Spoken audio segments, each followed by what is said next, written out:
So I'm seeing some comments and some concern in videos I'm being tagged about this Biden mobilization of up to 3,000 reserves. Within that 3,000, 450 could be individual ready reserve.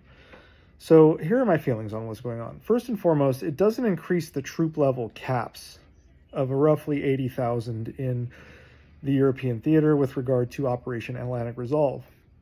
Second of all, it doesn't necessarily mean the Pentagon is going to immediately bring 3,000 troops from the reserves into Europe. What it means is they have the opportunity to do so. And often what happens is you get a lot of volunteers from the reservist side trying to get their what they call good time in their military. And it's not like having a good time. It's just getting enough good time days in the military so you can get retirement earlier, or you can meet your retirement requirements so you can get the benefits of being on active duty. And that's part of this. The designation that Biden has made for Operation Atlantic Resolve is making it a contingency operation, which means that it is now an operation in response to a natural disaster, a terrorist operation, or terrorist incident, or in this case, an incident that is in the interest of national security or of national interest. So that means when a reservist goes to Europe now, they get the same benefits as the active duty does.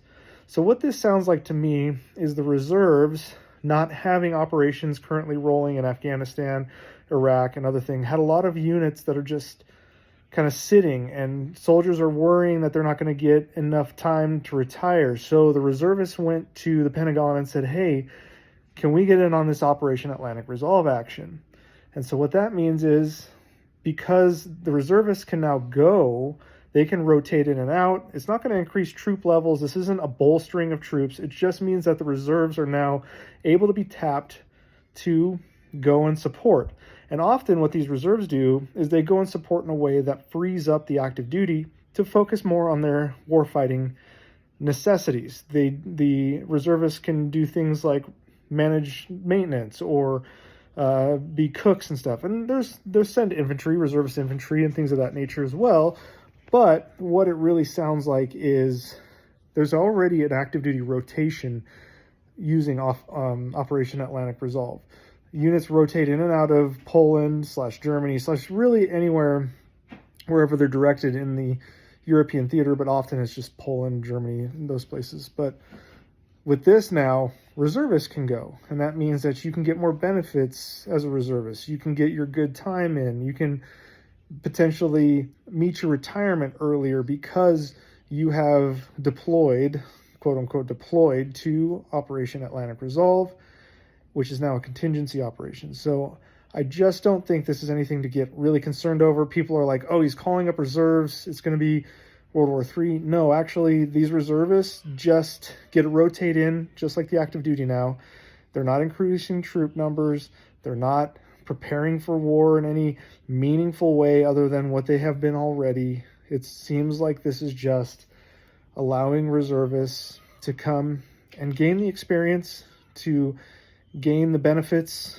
And like I said before, when you see rotations into places like Kuwait and stuff like that, often they're volunteers. They get they're people that are reservists. They have a normal 9-to-5 job, but they will volunteer so that they can enhance their benefits when it comes to their military retirement or other things that can support the broader military mission. So that's what I think is going on here.